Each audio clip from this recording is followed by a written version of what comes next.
Hi there, I'm Judy Holland, and welcome to Happinest, the podcast where you can hear the latest research and best advice for living well when your kids leave home. Join me as I interview experts and explore how to reinvent yourself during this critical passage. I hope you'll head over to judyhollandauthor.com and check out my new book, Happinest, Finding Fulfillment When Your Kids Leave Home.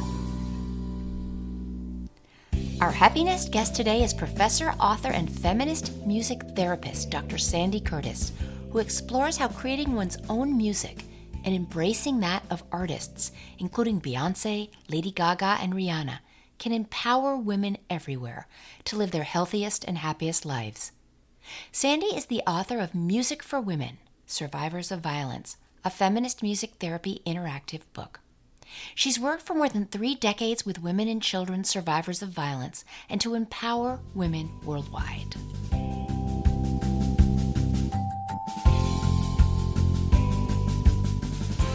We're here today on the Happiness podcast with Sandi Curtis, an internationally trained music therapist. Sandi, welcome to Happiness. Thank you. I'm pleased to be here. Sandi, unfortunately, we're not all musicians, right? I've tried. Believe me, I had every lesson under the moon, but I love music, but I'm not a musician. How can everyone find transcendence or flow in music, particularly or those like me who can't play an instrument? Well, the wonderful thing about music, I think more than any other art form, is that you don't have to be a musician. You can just be a music listener. And music listening is a very active process. So we can use that music listening to take us away from where we are, to elicit emotions, to do so many things by simply listening to it. And music takes place in time and space. So we're actively engaged every minute that we're listening to it. So you don't have to be a musician that plays. You just have to be someone who loves music. And I've never met anybody who doesn't love some kind of music. Right. No, completely. Sandi, how can embracing great music help heal people who are experiencing loss, people who are frustrated, much like they are now, who have lost parts of their normal lives? In the case of my book, Happiness, there are, people when their kids leave home, that's a jolt, that's a loss, but the pandemic is certainly a loss. How can embracing music help us? Yes, loss can have a profound impact on us. And music, it's something that moves us emotionally. It helps us express how we're feeling. And in times of loss, we really don't have the words for it. And so music takes place when we don't have the words. It helps us express the inexpressible. It also helps us regulate our emotions so we can move from being devastated to maybe being a little less devastated. So it doesn't matter whether it's our children who are leaving the nest, or whether it's our children who can't make it home during this lockdown time, or whether we're really having a genuine loss. Music is this powerful vehicle that allows us to really feel and move beyond that trauma to a more regulated place. Is it another part of the brain, Sandi? Is there a physiological change in the brain when we listen to good music? How does music affect our brains? Yeah, and it actually activates more parts of our brain than anything else. So you can read the lyrics of a song and parts of your brain will be activated, but if you actually hear the song sung, much more of your brain is activated. But it's intriguing. The impact of music is even more than the activity of your brain. Music affects us, our physiological, our breathing, our respiration rate, our heart rate. It affects our emotional response. It elicits a cognitive response. All of those things intertwine very deeply in a unique way. So it goes beyond one single thing. If you have a stimulus on the brain, you have that action. If you have, talking to a therapist, you're having the words. But music wraps them all together and can result in a cathartic experience for us because of this unique way that music affects us wholly. A cognitive response. What do you mean music has a cognitive response? Does it enable us to think better, to focus better? Well, it actually enables us to think. So it triggers some thoughts. So, for example, when I'm working with survivors of violence, they listen to the words of the song and they're cognitively thinking, oh, what does this mean? But then at the same time as the cognitive response, they have that physiological response and the emotional. So again, very powerful. But it's certainly even just cognitively thinking, in other terms, it does help us learn faster and learn longer. So every kid who's learned their ABC song will learn and know their ABCs until the end of their journey on this planet. But the things you and I learned in high school, probably not so much. If we put them to music, maybe. But music actually helps us think faster, sharper, and remember things longer. I've seen teachers help kids by putting some of the rote things they need to memorize to music, right? And how does that work? I've even done that myself. I've even done that myself when I've had to give speeches and I've had trouble remembering things, and I found sometimes a tune helps, and I don't know why. It entertains me, and it seems to be effective, but I don't understand why. Yeah, and it's interesting because, as you say, it is entertaining. So it's less work than having to memorize pure facts. But when we put it to music, again, back to that part of it activating more parts of the brain. So than just if you were just using, thinking about it. So if you try to remember the lyrics to a song and you can't come up with them, you start humming it, then it'll come back to you.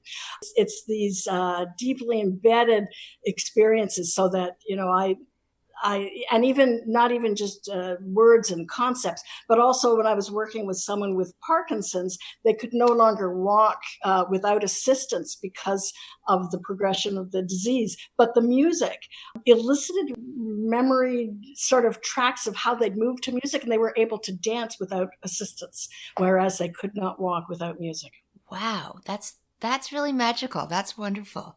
So you were mentioning emotions, Sandi. Do we experience emotions vicariously by listening to music? I've been looking at this idea in film, and how film can have us experience and process things vicariously. And then I'm wondering, how close are emotions that would be triggered by music? How close are those to emotions triggered by real world experience? Not that music's not real, but is that a different kind of emotion? Is it is it a reflection? I'd say it actually is real emotion that we feel that's triggered when we listen to the music. So it's not vicarious. It's actual real emotions that we feel. And again, wrapped up with, the emotions, but the physiological, everything. If you should ever go back and listen to a song that was a big hit when you were 13, you won't just cognitively think, oh, that's the song that was big hit when I was 13. You'll be taken back to the moment, how you felt, all the memories around it, the extra associations of who you were hanging with, whether you were a cool kid or not. All the emotions of that particular moment in life come back to you and are recaptured through music. Wow. No, that's great. So here we are moving through just the oddest Twilight Zone kind of crisis that any of us in this lifetime probably have ever known. Certainly that's the case for me. Has music been instrumental in helping us get through other crises in history? Can you just think off? I've blindsided you with this question, but I'm wondering, how, I don't know, World War II, other great crises. Has music helped us through these? Absolutely. And I'm not a historian, so I can't speak to all the historic events, but I can tell you that music is an integral part of every important event in our lives, whether it's now or in the past, whether it's personal or whether it's societal. So the Queen gave a talk, I don't know if you heard it, to the UK about the coronavirus period, the pandemic, and she made reference to some of the songs that were being sung in World War II. So we use that music as part, whether it's a historical event, whether it's a wedding, whether it's a funeral. I think back even, tragically to 9/11, and I remember everywhere I went and saw on TV there were images and videos of people holding hands and singing Amazing Grace, because that music was such an important thing that helped them through that time when nothing else could. Wow. No, that's wonderful. I was actually a journalist in the U.S. Capitol. I was working in the Senate Press Gallery for years, and I was there at 9/11, and the Capitol was the target when the plane went down in Pennsylvania. It was headed for the Capitol, and I was sitting in my chair, and I watched a giant plume come from the sky, and that was, unbeknownst to me, a part of the Pentagon. But yeah, I walked 7 miles home and filed a story in my stocking feet, took my high heels off and filed a story.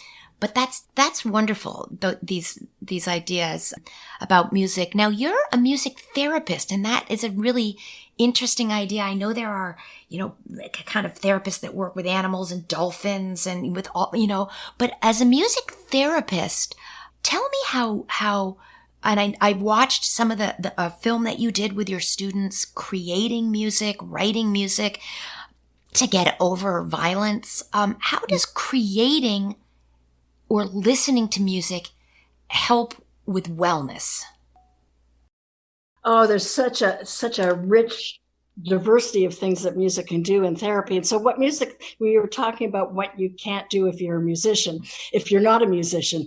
And the music therapist takes that power of music and then uses their skills to help the individual who may not have had any experience in music making, but suddenly the creativity of actually making music can be very powerful and of overcoming trauma and reaching out and achieving wellness. And there's so many diverse ways. So it can be music making, it can be music listening, it can be singing. Sometimes when you sing along with music, you not only hear it, but you internalize it and make it your own. And so it has much more powerful meaning to you. And so it's a real privilege for me to work as a music therapist to help people, knowing that music can help them, and then giving them access to all those different processes of music making. And that's my task as a music therapist, to ensure that they're able to write and make music of whatever type that suits them. Yeah, no, that's fascinating. So how can we help people who are isolated? A lot of elderly people are isolated at home. A lot of people I know in this country have lost relatives from the new coronavirus. How can we help people today who are in their homes? Again, many of us not musicians, but I'm one. I'm a former figure skater, and I spent much of my life skating to music. Music brings me back to the ice and the joy of that. How can we practically help people today suffering from isolation and just the fear of uncertainty associated with COVID-19? Yeah, and the isolation, that's one of music's great things, is it connects us. So, I mean, we were seeing it. I don't know if you've been watching any of the videos on TV about, the people in Italy singing from one another from their balconies. It's wonderful. And then we see these great come together, forget the name of the one in the United States, where all these powerful, important singer-songwriters came and they all sang, and everybody was sharing the same experience. So it's not only music nowadays, but it's the technology that allows us, when we're trapped in our homes, still to connect out with others, but through music. We had the similar thing here where I am in Canada, where celebrity performing artists got together and sing, but we also have where we might just make music, and maybe it's just a single person in their home, confined to their home, who's listening to a recording of one other person singing, and that connects them that way. So it's really incredibly a powerful tool for connection when everything else in this crazy time is keeping us separate, and we need that human connection. Oh, that's wonderful. That brings tears to my eyes. That's wonderful. I keep thinking of that those the Italians singing out the windows, and that was just so magical in this climate. Before the pandemic, we've just had more divisiveness, certainly in this country, than in my memory. And it was wonderful to see, it's wonderful to see any kind of a force that can unite all the different people from every different part of life. So now I will move toward your expertise. I know that you use music therapy for, I think it's primarily women who have been victims of violence, right? You can talk about that, but we've seen an uptick, it's all over the papers here, in domestic violence, or I guess domestic is a loaded term, but in violence against women during this pandemic. I think violence in general, too, we've seen in many places with people penned into their homes. Talk to me about that. Talk to me about music as a tool to help people get past violence. Yeah, and there's there's a lot of focus on the physical violence and there is a tremendous amount of physical violence, and certainly we're seeing during this time where women can't get out and can't get safe. Women are getting actually killed, but those who are indeed survivors, they have a lot of healing to deal with the trauma that can be long term. And so music is a very creative way. One of the big things we're talking about the pandemic is the isolation, but isolation is something that the actual abuser uses to isolate. They use it to isolate the woman that they're living with. So she has no friends and no connections and no one's saying, yeah, you're good, you don't deserve this, you should get out. Music helps to break that isolation. So I start with women survivors, helping them. We listen to and then sing the music of other women singer-songwriters who may talk about, it's their experiences, and women are saying, well, it's not just me, then maybe it's not something wrong with me, maybe it's something wrong with the abuser, and so maybe I don't deserve this. And so then we start listening. And of course, the other thing that women lose in a domestic violence circumstance, there's a lot of psychological abuse where right. They're told by their abuser that they're ugly, they're horrible, they're unworthy, they're deserving of it. And so the music allows them to see that maybe they aren't, that they're deserving of much better. And they can see also in the music stories, not just of violence, but of women surviving, of women empowered, of women and what lives and relations should be like. So they see the whole gamut through music.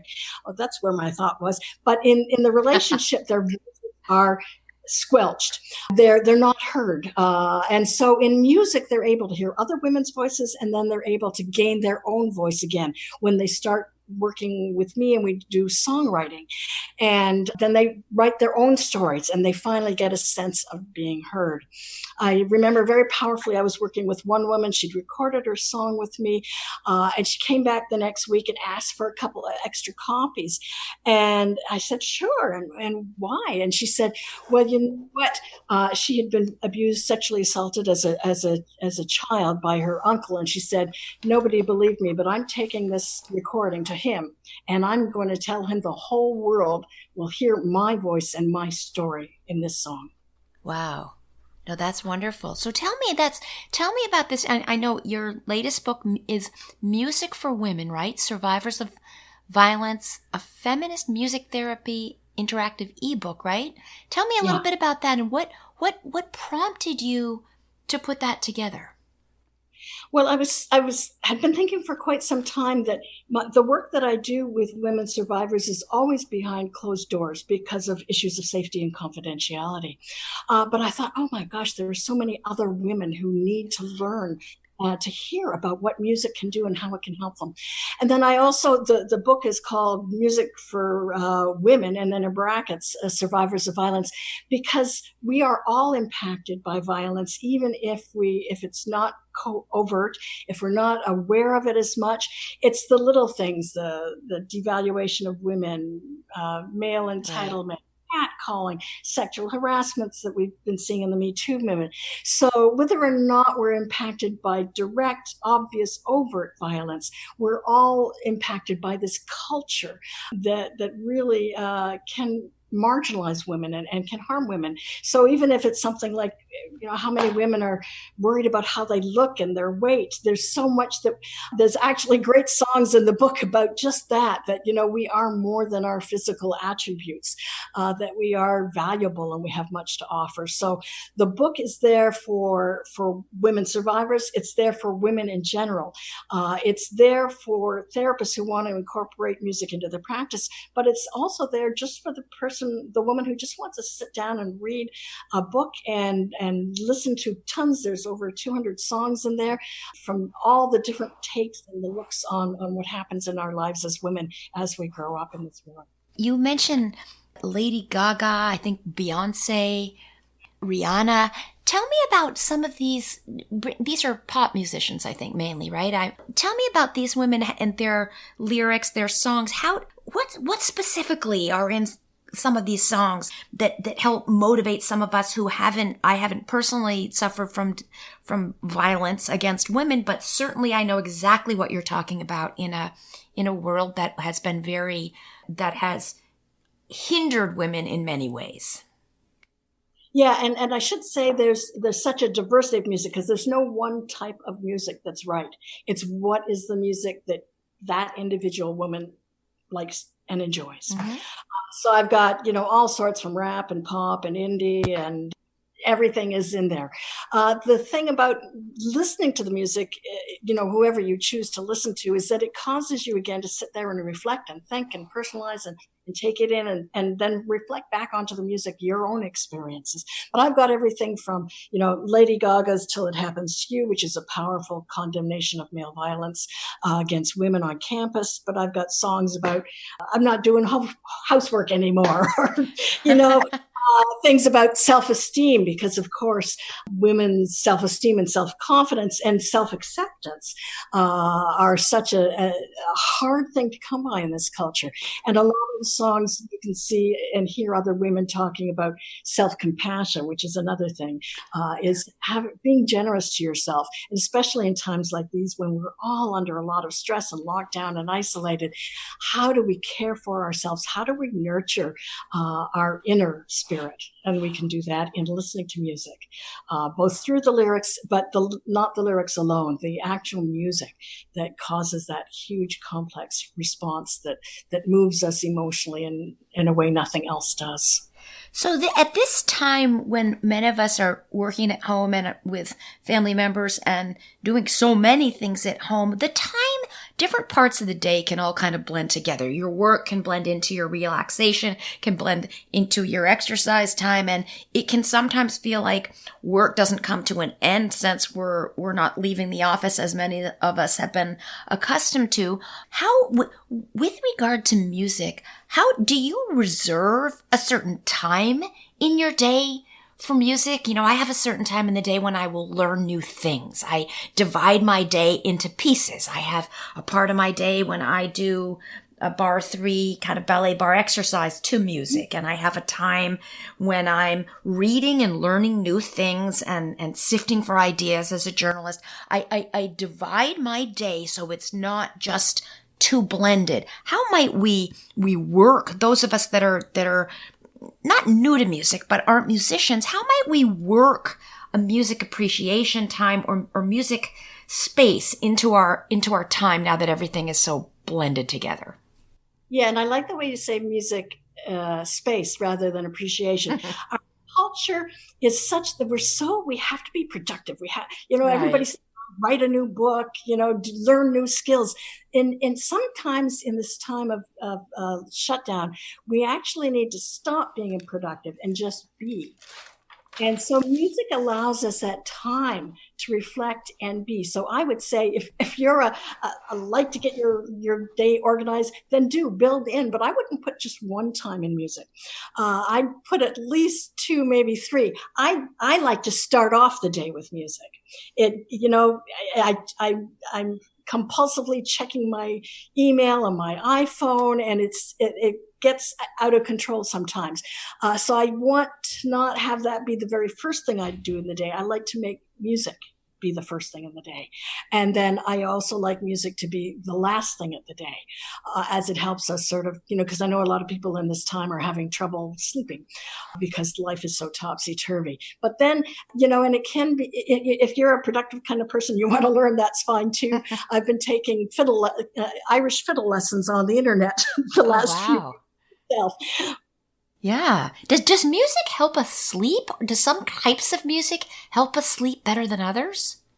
Yeah. And it's important. The trick is you can't just put down something dramatically calm and relaxing. Yeah. If you're not there, if you're edgy and on the run, you need to start with something a little more lively and then go to something a little less and a little less and something quieting, because otherwise you're asking too much for your body to meet where that quiet music is, and you'll just throw your hands up in your air and say, oh, music doesn't work. But it's because we need to actually, what they call, entrain the music to our level of activity. So there's different music for different energy levels, maybe different moods. I switch my music a lot depending on what I'm doing. We're all looking for the silver lining in all this, this pause, this global pause in life. Do you see a silver lining in this, as just to wrap us up here, but maybe related to music or related to all of us kind of having time to be less busy, slow down a little bit, examine things if we're not in traffic 2 hours a day? Do you see some silver linings in this whole crisis? Yeah, I think that can be a wonderful opportunity. Certainly the coronavirus has turned our lives upside down. So maybe it's a time to not just rush to get back to normal. Maybe we should learn what is working and what is not. And so in music, maybe learning that we need more music in our lives. And for me, just personally, I think we need more time just to be, rather than to be busy. And on the side of thinking about violence against women, I think that the coronavirus has showed us who our vulnerable people in our society are. Right. And hopefully we won't forget that, whether that's women survivors of violence or whether it's the elderly in nursing homes. We're seeing where this culture is not working at all for people. And I hope that we can find a way to say we want to make a dramatically different change going forward. And I also think, just personally, because music is so important for me and the people that I've seen, that if we can also see what this wonderful power of music is and how we can use it, whether we need healing or whether it's for self-growth or relaxation or calming our busy thoughts down at the end of the day. That's wonderful. Well, Sandi, thank you so much for taking your time. And again, you're all the way from Montreal, right? Is it, the weather's nice there now, right? Or still chilly? Finally, we had a long winter. We called it winter because we weren't finding spring, but we've just gotten some spring-like weather now. And of course, that's making people want to get out and enjoy it. No, absolutely. But that is just the most beautiful city and so full of the arts. And thank you very much. I so appreciate your time, and I love the ideas that you're working with and your project Music for Women. It was a pleasure chatting with you. Thanks for tuning into my Happiness podcast, where we explore how to get the best out of the empty nest. I hope you'll subscribe, write a review, and reach out to me on Instagram, Facebook, and Twitter. Check out my website, judyhollandauthor.com. Have a great day. And remember, make it happen.